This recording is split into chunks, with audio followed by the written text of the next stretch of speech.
നമസ്കാരം, കൊട്ടാരക്കര മീഡിയയിലേക്ക് സ്വാഗതം. രാജ്യത്തെ പല പ്രമുഖ ബാങ്കുകളും മെയ് 1 മുതൽ സേവിങ്സ് അക്കൗണ്ട് ചാർജുകളിലും ക്രെഡിറ്റ് കാർഡ് നിയമങ്ങളിലും മാറ്റം വരുത്തുന്നു.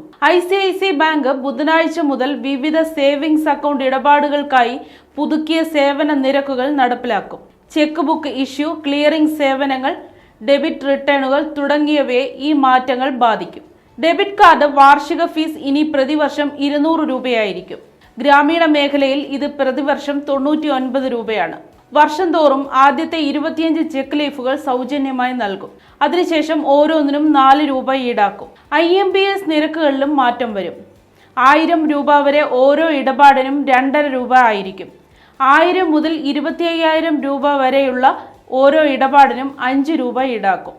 25,000 മുതൽ 5 ലക്ഷം രൂപ വരെയുള്ള ഓരോ ഇടപാടിനും 15 രൂപയായിരിക്കും. അക്കൗണ്ട് ക്ലോഷർ ചാർജ് ഈടാക്കില്ല. യെസ് ബാങ്കിന്റെ ക്രെഡിറ്റ് കാർഡ് വഴി ഗ്യാസ്, വൈദ്യുതി, മറ്റ് യൂട്ടിലിറ്റി ബില്ലുകൾ എന്നിവ അടയ്ക്കുന്നതിന് ചെലവ് വർദ്ധിപ്പിക്കും. ഒരു സ്റ്റേറ്റ്മെന്റ് സൈക്കിളിനുള്ളിലെ എല്ലാ യൂട്ടിലിറ്റി ഇടപാടുകൾക്കും 1% നിരക്ക് ബാധകമാക്കും.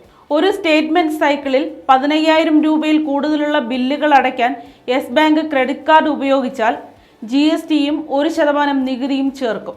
എന്നാൽ yes bank private credit card ഉപയോഗിച്ച് നടത്തുന്ന പേയ്മെന്റുകൾക്ക് ഈ അധിക ഫീസ് ഈടാക്കില്ല.